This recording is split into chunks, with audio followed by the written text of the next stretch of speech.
Hello and welcome to Car Dealer Live. My name is James Batchelor, and joining me, I'm very pleased to say, is Head of Automobile at Honda UK, Rebecca Adamson. Hello, Rebecca. Hi, James. How are you? Very good, thank you. Really good to have you on. Thanks for joining us today. Now, I've got loads to talk to you about, particularly electric, naturally, the subject everyone's talking about. But first, let's just take a little look back. I mean, how was 2023 for you? I mean, did you hit your targets? So 2023, well, I think was an evolution of 2021 and 2022 for most of us, wasn't it, really? I was talking to someone earlier and it was referring to it as before COVID and after COVID, Yes. etc. 2023, I think we can all say was probably a good year overall. Supply challenges for the industry. I think for Honda, we hit the supply challenges a little bit later Yeah. than some other OEMs and came out a little bit later, but experienced exactly the same challenges was experienced across the industry. Overall, as a result of that, our volume in 2023 was about 25,000 units, which is where it had been for the previous 2 years. So lower than we would want or expect to be. But overall, actually, the market conditions weren't bad, with the bulk of the market being sort of a pull environment, so positive for profitability and strong retail. And then, of course, it changed its nature towards the end of the year, as is so often the case for, I can only speak about our industry, having been in it for 30 years, and we've seen a dramatic shift into a push environment, record drops in used, which fortunately appear to have stabilised this month. And I think probably the drop in consumer confidence that we all expected, but under a slower, starting earlier and a slower decline, was quite a dramatic drop at the end of September, which is always more challenging to plan for and react to as a business, to make sure you get the proportionate response to the market you're operating in. So challenging, but I cannot think of one year in the last 30 years that you couldn't probably describe that way. So probably bored of that description, but yes. Yeah, yeah. I mean the push and the pull. I mean that's sort of a phrase that everybody's using at the moment, and lots of industry experts say that we are very much in a push situation at the moment. Are you getting plenty of supply now, and are you having to push cars to dealers, or is it sort of mixed? The supply is definitely back online, Hmm. and we've got a big quarter coming up in Q1 of 2024 with a significant swing from where we've been, which is always a challenge, but it's great because it's great to be back to what we like to be doing, which is getting the cars out there. And the bulk of that volume shift has come from the introduction of new models, and now that production coming online. So we've got the EMY1 coming through now, the ZRV, the new CRV in full hybrid and plug-in hybrid format, complementing Civic, HRV and Jazz, whereas for the bulk of 2023 it was predominantly Civic, HRV, Jazz and a little bit of old CRV. So that's where the bulk of that growth is coming from. And I think 2024 for us is going to be probably around 30 to 36,000 units across the year. And as with most other manufacturers, the limiting factor to our volume is our ability to sell battery electric vehicles and to make sure that we can meet the VETS requirements, obviously on the zero emission side, but also on the CO2 side. And that's how we're planning the business. I'm pleased to say, after a December, which was quite concerning, January has got off to a roaring start. But as we all know, you have to be mindful and watch the market and keep an eye on. We've got some very competitive offers for us as a brand, but I think you're seeing them replicated across the industry. But a big bonus for us that we're seeing as we come into the new year is Motability, where demand has increased. It's a reasonable channel. Clearly, as a business, Motability are keen to increase their volume. So, our goals are aligned. So we're seeing a very positive uplift there, as well as a strong, I think, resurgence in the retail market as well. I mean, one of those offers that you launched in December was the offer on the ENY1, which was the same monthly payment as the HRV hybrid. I mean, what was the thinking? What was the thinking behind that? Very honestly, it was about the challenge around battery electric vehicles. It's something we all face, and the biggest part of that is customer acceptance. And educating customers. And educating sounds quite patronising, but I mean it sort of in the positive way of opening the eyes up to the possibility of a powertrain. If you go back not so many years, although it probably is many years, it feels like not so many to me, to the Civic, to the petrol diesel debate. You know, you had customers through the door adamant they really wanted a diesel, but actually, if you went through the right qualification process, petrol was by far and away the better car for them. And I think there's an opportunity there. So for us, it's like, as an industry, we're focused on battery electric. But if you're a consumer, we're almost creating a monster of battery electric by focusing on it so much and making it so dramatically different. If we can achieve a normalization of this as an alternative powertrain, then it's about consumer choice. And I think that's one of our other challenges. Yes, we've got a legislative requirement, but we also have a need to make sure we're not forcing customers into the wrong car. Yeah. So this is about, if you come in on an HRV and you test drive an EMY1, okay, EMY1 may be the car for you today. You may be, you know, decide that that's the route you want to take. But if not, and you go HRV, you've opened your mind up to battery electric for the future, because we know we've got to make that transition. And it's not about just changing people's minds now, it's starting them on that process. Yeah. So that was an opportunity. And there's also, on the flip side, you know, if we're promoting EMY1 and HRV, you remove that resistance to, okay, well, I'm not going to test drive that car because it's battery electric, and if I don't like it, I've wasted my time. Actually, I can test drive both cars back to back and know that financially I can walk away with either car.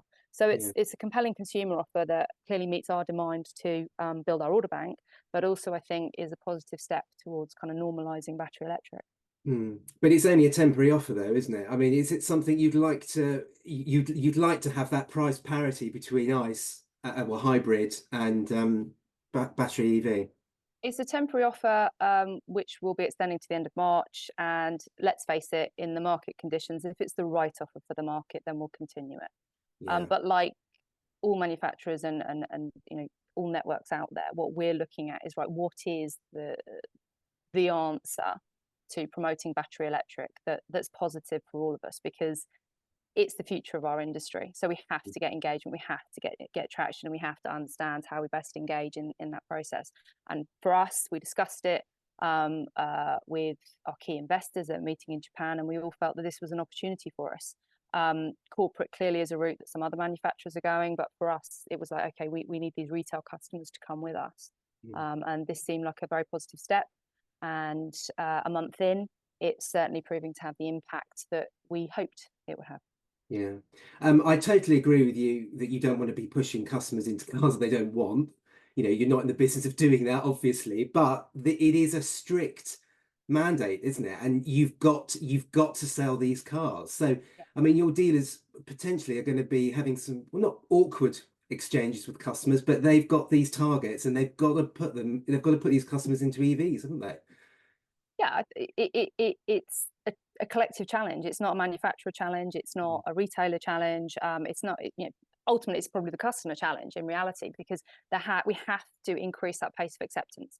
But there's two approaches, isn't there? There's qualifying correctly and removing some of the demons around electric vehicles, whether that be some of the misinformation you see around life cycle of batteries, or volatility of batteries, or what it's like to own a car and to have to recharge publicly. If you can bust some of those myths in a positive way, then you're going to speed up that engagement. And we've got to do it for 22% in 2024, but that only ramps up as we move forward.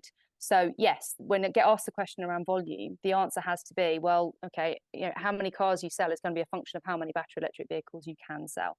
And we've set our plan around 30 to 36,000 units in this year. And the reality is that is being determined by our view on what we can realistically sell in terms of EMY1 in 2024. And I think I know the answer here, but are you confident? Am I confident? Yeah, absolutely. Genuinely. We've seen the offer that we put out there was different. It was a focus on retail rather than a focus on corporate. We discussed it with our investors to understand how we get standout in what is a very aggressive and noisy market at the moment. And we felt that this was kind of very Honda as well. And the response and the results to date have been what they need to be. However, what I have learned in the last 4 years in this role is be prepared for the unexpected. And as and when that happens, we'll respond appropriately. Yeah. I mean, one way of meeting this the target is by registering cars and then potentially selling them as used cars. Now, do you think we're going to be seeing a lot of that? I'm not specifically talking about Honda, but do you think we're going to be seeing a lot of tactical registrations to reach this target? I definitely think it's a possibility and a probability. The challenge with that is you still need to find your end user for your used car. Yeah. So our view is, it's for us, it's better to find the end user for the new car. But yes, that's there's going to be any number of possibilities and options that will come out as we go through the year. But I think the first position for all has got to be that we proactively and positively retail these cars. But ultimately, when it comes to closing the year, then the industry is going to be faced with the fact that it is a finite figure that we need to achieve. Yeah. There may be an opportunity for trade-off into CO2, but for most manufacturers, that's going to be very limited. Yeah, and if it does happen, I mean, it's potentially the customer does win because there could be some very cheap, almost brand new used electric cars around, which again, I mean, that's always the forgotten thing, isn't it?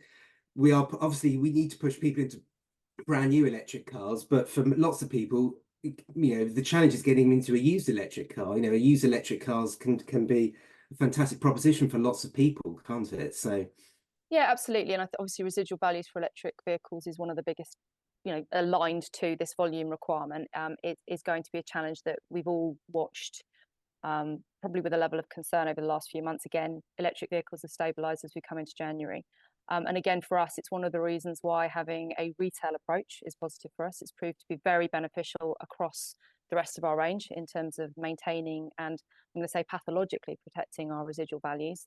It's good for us in that it means we need to, there's less cost per unit to change a customer. It's good for the retailer because they have a great value used car to sell. And it's also great for the customer because then they have an asset which retains its value. So in addition to the deposit contribution that and achieves a parity to HRV, there's also a 5-year kind of care package that comes with the EMY1. So a 5-year service plan, a 5-year extended warranty, and 5-year roadside assist to try and support kind of that positivity in the first customer, that they can buy the car with confidence, drive the car with confidence, know that they've got that support in the background, and that there's going to be a network to support and service that vehicle as they move forward. But also for the second owner, when you're purchasing that car, as it comes out of a 3-year PCP, you've still got that 2 years of manufacturer support sitting behind you to try and sustain the residual values by making sure it's a good used proposition as well. When I talk to people outside of the industry, lots of non-car people, and they do exist, but people who are looking to buy a brand new car, one thing they always say to me is they are staggered at how expensive cars are now. Now we know people buy a bit on PCP, they lease them, some even subscribe to them, but if you look at the RRP, the cash price, cars are hugely expensive. I mean, do you think this is a bit of an industry problem? Do you think cars are too expensive at the moment? Oh, that's a very good question. The market dictates the pricing, obviously. And I think what you also have to do is the context of context is very, very important. I was told at the weekend that a McDonald's breakfast is now £8, which has horrified me because I must have been a student the last time I bought one. No, £8. Absolutely. So, you have to have that context. Yes, they are expensive, but yes, they are still selling. They haven't become more expensive in the last 6 to 8 months. That demand is still there. There is still a consumer demand for the vehicles, and that's where residual values are important, because your cost to change is what's relevant to most people. It's only at that first point that you enter the market that you face. It's like being on the housing ladder. Once you're on that ladder, if we maintain the residual values, then it's better for everybody that cost to change to buy that new vehicle is there. I think there's very few people. I'm struggling to think of anybody I know in my sort of immediate orbit that pays cash for a new vehicle. Most people will finance it in some form or other, whether it's a private purchase or whether it's a corporate purchase. So for us, our transaction is a little bit different because yes, you see that OTR, but actually you have a part exchange that's going in against that. So you already have a contribution to that overarching price. And of course, if you are smart in how you buy a new car, then you can also get a good manufacturer supported deal. One of the key themes of last year was a couple of OEMs switching to agency, and then other manufacturers saying they're going to go to agency, but they're going to delay it because they can't get their dealer networks to agree to it. What's your view on the agency model, and is it something you're considering? That is an incredibly interesting question, and I would say that is the one point of differentiation we now see in the industry. Over the years, we've all fairly consistently gone to market the same way, and now we're seeing that kind of deviation in terms of approaches, from full agency to continuing in full franchise and selective distribution. So for us, our priority is making sure we've got a sustainable business model for the future, and battery electric challenges that, not only for us, but for our retail network. We're also really, really clear, and we can demonstrate it over the last 7 years. Our profitability is a function of our networks. We took an approach back in 2014 that our focus was to build profitability for our network. And as a result of having a quality retail operation, our profitability would follow. And that's very much been the case. I know there's been lots of comments about our decline in volume, but what I can tell you is that whilst the volume graph has done that, the profit graph for us and our network has been inverse, and we've seen a significant increase in profitability in our chosen business model. So I think that you have to do what's right for your business. So for us, it wasn't about, we are actually going to be dipping our toe into non-genuine agency on the 1st of April this year with the EMY1. But it really is the very lightest touch of agency. And for us, it wasn't about agency versus selective distribution. It was actually about customer experience. We want to be able to offer consumers the opportunity to buy the car the way they want to self-serve as much or as little as they want to. So from the 1st of April with an EMY1, you can either buy it fully online with no retailer interaction, or you can buy it fully in store with no online interaction, or any combination of the two, and that information passes seamlessly through those two channels. And to do that, we have to achieve a contract directly with the customer, and to do that, we had to step our toe into non-genuine agency. So our driver wasn't necessarily around the business model we saw for the future, but around the customer experience. And so you've got these very differing solutions. For us, we clearly believe that's the right approach for us, but operationally, for our retailers, other than system changes and the fact that the contract at the end of it is between us and the customer, they will see no material difference. So we keep using the phrase, everything changes and nothing changes. And the closer we get and the more the network is seeing that, that's becoming very, very apparent. And I think at the end of it, only history is going to tell who's got the right approach. Clearly, we think this is the right approach for us, but we're very, very clear that retailers remain at the heart of everything we do. And a core in our route to market. And also that as part of that, if you want quality operators, you have to have a sensible investment proposition for those businesses. So that's the route we're taking. And I think it'll be interesting in 5-10 years, and history will tell us who was right and who was wrong. And probably it'll end up being some kind of combination of the two, rather than a VHS versus beta. And I've now aged myself. But I mean, realistically, if it does go well with the EMY1, you're presumably going to roll that out to other future models, and then you might fall into that situation where it just becomes the way we all transact in the future. Yeah, absolutely. Our intention is very definitely to roll it out across the range, because it's about customer experience. But the point for us is it was about customer experience rather than operating model. That was the lead driver in it. Like I say, in terms of our retailers are still able to market, sell, get involved in the process. They're still absolutely core to meeting our objectives. And I think the thing we all have to be mindful of is that never say never. We don't know what solutions are coming. We've been talking about for many years change of ownership models in terms of customer ownership, from fully owned to leasing to subscription. There's any number of changes coming down the line, and I think all what we can do is do our best to interpret what's imminent, have a mid to long term plan, but always know that no plan survives its first contact with the enemy, and you have to be prepared to respond to market conditions and consumer demand. I can't not talk to you about Chinese brands. Sorry, I'm going to have to talk to you about them because it feels like every single week there's a new brand, there's a new release that comes out that says this particular brand is going to start selling cars in the UK by the end of the year. Do you think this is a bit of sort of harmless distraction, or do you think this is something that we really need to be taking seriously and we should be a little bit sort of worried about? I think you need to be respectful of any new entrant into the market. Again, if you go back in time, and sounds like a history lesson. Mm. When Kia and Hyundai first entered the market, I think there was kind of limited concern, and now they're a strong and beneficial player in the market.